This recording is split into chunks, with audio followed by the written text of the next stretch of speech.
This channel does not promote any violent, harmful, or illegal activities. All content provided by this channel is meant for an educational purpose only. UEN Jaipur is a perfect target for prospective students aspiring for good jobs, good education with future-ready skills.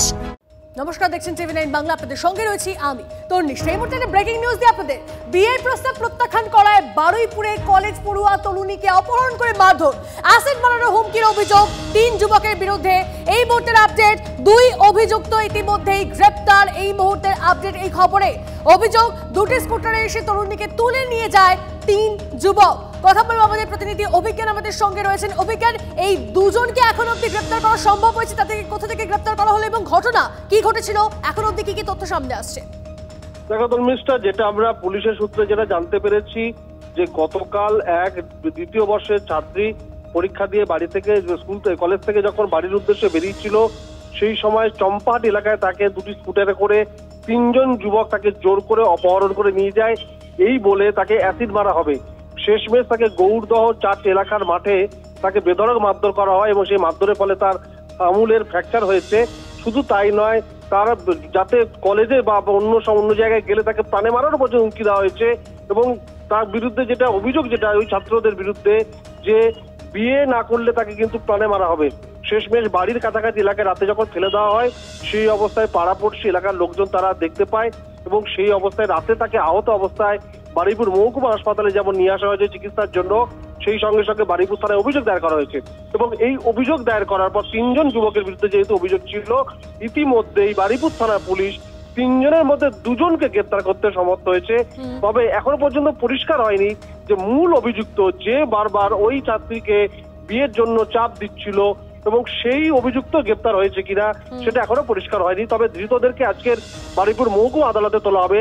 আর ওই নির্যাতিতা নাবালিকা, ওই ছাত্রীর মা যেটা দাবি করেছেন যে তিনি নিরাপত্তা দাবি করেছেন, সেই সঙ্গে সঙ্গে যাতে তার মেয়ে কলেজে পঠন স্বাভাবিকভাবে করতে পারে সেই নিরাপত্তা সুনিশ্চিত। নজর রাখো। অনেক ধন্যবাদ। এদিকে বঙ্গ রাজনীতিতে কি চলছে বলুন তো? শাসক নেতাদের হুমকির ফুলঝুরি। দুয়ারে সরকারের পর এবার তৃণমূল নেতার নতুন নিদান, 2026-এর ভোটে দুয়ারে মার। বোলপুর পুরসভার 1 নম্বর ওয়ার্ডের কর্মী সম্মেলনে এমনই উস্কানিমূলক মন্তব্য মন্ত্রী চন্দ্রনাথ সিনহা ঘনিষ্ঠ তৃণমূল নেতা বাবু দাসের। বিজেপি যারা করবে, লক্ষ্মীর ভান্ডার বন্ধের চেষ্টা যারা করবে, তাদের মারধরের নিদান। শাসক নেতার মন্তব্যে বিতর্কের ঝড়। এটাই তৃণমূলের সংস্কৃতি, তো বিজেপির। এবার 2026-এর ভোটে আমি বাবু দাস বলে যাচ্ছে, দুয়ারে কেলানি রাখবো। বিজেপির যারা করবে, যারা মা বোনেদের লক্ষ্মী ভান্ডার বন্ধ করার চেষ্টা করবে, যারা বাংলায় এই 1 নম্বর ওয়ার্ডের দাঙ্গা লাগাবার চেষ্টা করবে, তাদেরকে ডান্ডা দিয়ে ঠান্ডা করে দেবে আমার এই মহিলা তৃণমূলের কংগ্রেসের কর্মীরা। বাংলার মাটিতে বাংলার মায়েরা, বোলপুর মিউনিসিপ্যালিটির ওয়ার্ডের মেয়েরা যদি কোনো বিজেপি কর্মী বিজেপির ভোট চাইতে আসে, তারা ডান্ডা মেরে ঠান্ডা করে দেবে। এই জন্য তাদের ঐতিহ্যপূর্ণ সংস্কৃতিকে ধরে রাখার জন্য।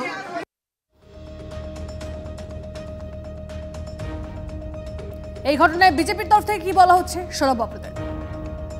2026-এ যারা বলছে বিজেপি কর্মীদের ঘরে দুয়ারে ডান্ডা, তাদের উদ্দেশ্যে একটা কথা বলবো। আগে সেই সমস্ত দাদাদের কাছে তিহারের গল্পটা তাদের শুনে আসতে বলুন। তারপরে তো আমরা বিহারের পর তিহার 2026-এ আমরা দেখিয়ে দেবো যে কত ডান্ডা, কি স্বাদ, সেই ডান্ডার স্বাদ তারা পাবে। এদিকে ক্যানিংয়ের জীবনতলায় বিজেপি কর্মী ও তার পরিবারের ওপর হামলার অভিযোগ। ক্যানিং পূর্বের মোটের দিঘি এলাকার ঘটনা। গুরুতর আহত বিজেপি কর্মী ও তার পরিবারের 5 সদস্য। শুধু হামলাই নয়, প্রাণে মারানোর হুমকি দেওয়া হয় বলে অভিযোগ। সূত্রের খবর, দীর্ঘদিন ধরে প্রতিবেশীর সঙ্গে জমি নিয়ে বিবাদ চলছিল ওই বিজেপি কর্মী। আদালতে মামলাও হয়। সেই রাগ থেকে হামলা বলে অভিযোগ।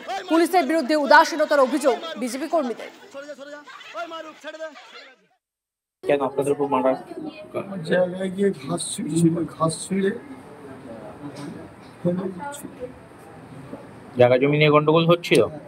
পাড়া থেকে টিএমসির লোকেরা দল বেঁধে পাড়ার মেয়েদেরকে ডেকে নিয়ে আসে, পাড়ার ছেলেদের ডেকে নিয়ে এসে আমার বাবার উপরে, আমার ছোট ভাইয়ের উপরে অত্যাচার করে। আমার বৌমার 1 মাস হয়েছে ডেলিভারি পেশেন্ট, 1 মাস হয়েছে বাচ্চা হয়েছে, সেই পেটে লাথি মেরেছে আমি বিজেপি করি বলে। থানার পুলিশ আসতে, থানার পুলিশকে যখন বলেছি, থানার পুলিশ বলছে যে মেরে তো ফেলে দেয়নি। জীবনতলা থানার পুলিশ অফিসার বলছে যে মেরে ফেলে দেয়নি।